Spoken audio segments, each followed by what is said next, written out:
Okay, so I'm guessing this is working. So, main reason I'm doing this video was just looking at Instagram, especially looking at the Netflix account with this old the Cloverfield paradox, and there being a ton of people that seem to be either loving or hating the movie. And I think the biggest thing that I've seen in all the comments and the questions and everything online was the a lot of the hate seems to stem from people who don't seem to understand what the Cloverfield paradox was getting at. And I mean, it's a fantastic film as far as science fiction films go. It's a great space based film to a certain extent.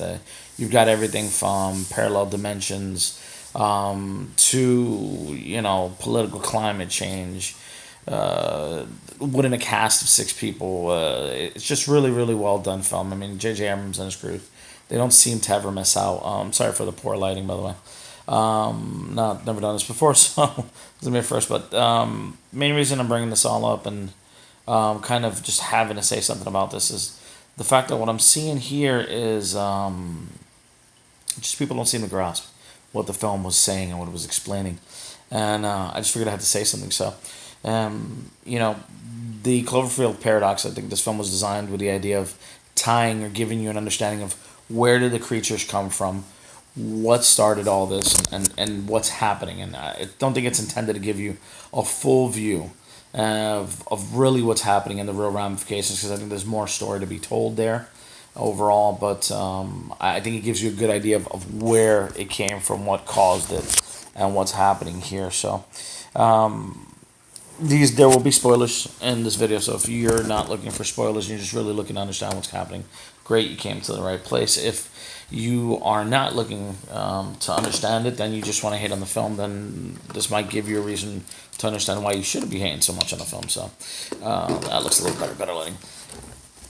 Long story short, the entire film prefaces itself around the idea that we've developed this space station and this Shepherd device that's supposed to give us unlimited energy to help combat the world's energy crisis. The film takes place in the future, and obviously, just like we're saying now, there's issues with energy, but it's gotten to a point where it's becoming a global problem. So the countries all pull their money together and they build this space station for this Shepherd device to be activated in space that'll give us limitless energy. And of course, when they go to activate the device, the film, they very cleverly add in, those foreshadowing that they tend to do in a lot of films and a lot of stories and books, where you've got somebody who's watching media and they're actually interviewing a writer who has written a book called The Cloverfield Paradox. And the book is discussing the fact that when this device goes on, this is massive atom smasher, it's going to create fission, I guess, is what it was, the possibility for it to damage the space-time continuum, not only at present time, but in past time and in future, was realistic and a real big possibility. So the first key element in the statement is that understanding that when they trigger the device, of course, the entire film revolves around the fact that absolutely this writer was correct.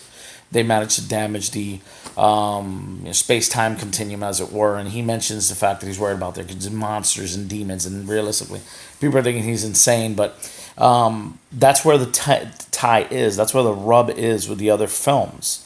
And that's what you have to grasp. When they turn on this device, it actually shatters the barriers between dimensions. And the plot of the film actually takes place with the shuttle. Unbeknownst to the occupants, they're actually in an alternate dimension where they were running a similar program. Except in their dimension, somebody was preventing it from the machine from actually working on purpose. But that's a whole other story and a whole other video, I guess. Long and short of it is that the explanation of the tie to all the films is that the future, as it says in the cover, it says the future explains it all. Even though these events are happening in the future, them damaging the space-time continuum is what causes everything. It causes all the major events of the films. It causes the aliens or demons, as the guy calls them in the story, or whatever you want to pretend they're going to be, because possibly there might be more to tell what they actually are. These other beings, the reason they're suddenly on Earth and suddenly crashing here to Earth is because they're coming through from a rift from a parallel dimension, kind of like the rift in Pacific Rim. So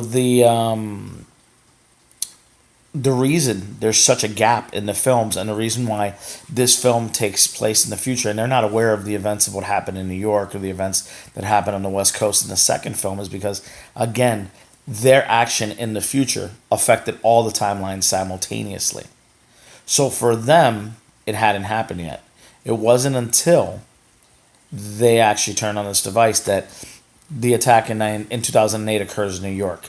The attack on the West Coast in 2016 from the second film occurs, which is what the girl's involved in. Now, it comes across like it's an alien invasion.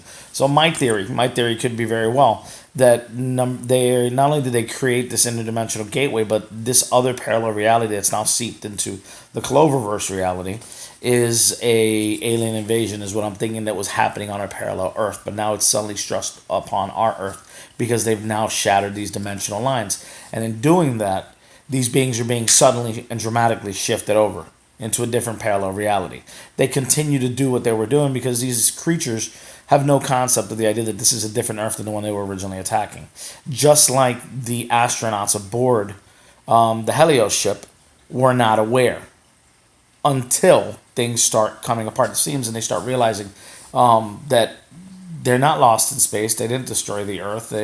This machine that had just totally malfunctioned. No, it created a breach and they got shoved into an alternate dimension.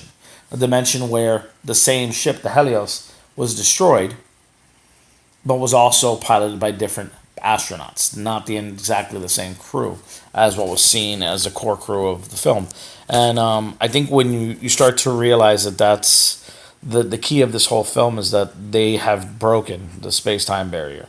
And they have now created a sudden doorway, the Einstein-Kowalski bridge theory, as we're kind of like in Sliders or in any of those multiverse films, the DC universe, the Marvel universe, they always talk about the multiverse, things like that. That's the tie. That's how the Cloverfield paradox ties back into all of the other films. It's giving you an understanding that an event in the future, an attempt to save humanity, is ultimately damned humanity. Their very own actions are what created. That's the reason why you have these pocket incidences that have occurred over the last 10 years. And that's why at the beginning of the film Cloverfield, they're almost oblivious to this attack. Like it hasn't happened yet. And when it happens, it's a whole new event because it's the actual incident on the shuttle that creates the gateways throughout time in multiple layers. So it attacks. Instead of it happening just at that moment to them, you've got multiple attacks throughout space. Now, I mean, again, that could very well be, my first theory could be right, that it could be the aliens were attacking a parallel Earth and then suddenly they're now on this Earth and that's what's happening. Could be there's some kind of interdimensional space police. And the reason they're attacking and trying to wipe us out because of the damage that we did. It's real interesting. It's definitely some food for thought there in the film. As always, J.J. Abrams, amazing quality of work with his production company. I haven't really read the titles to see who directed and wrote it, but amazing quality of writing, great acting in the cast. Special effects are top notch. I'm really, really impressed how Netflix keeps doing this. They keep starting to, more better said, bring in films that could have very well gone to theater. This is quality wise right up there with Bright, and I think it's going to be interesting to see what comes down the road, and I hope there will be more Cloverfield.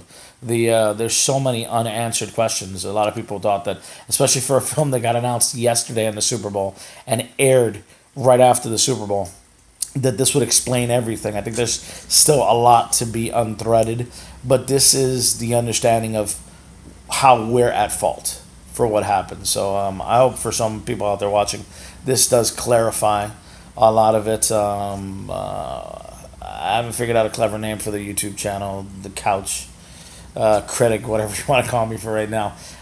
This will probably be the first of many videos that I throw out there. I'm hoping. I've been told quite a bit that I should be doing this a little bit more often. My friends all come to me, for stuff like this. My wife gets tired of hearing about my movie reviews, so this might be something fun to do in my spare time. So we'll see what happens. If you do enjoy it and I do keep it going, hit the like and subscribe button down below. And hopefully there'll be some better video quality next time. And thanks for watching.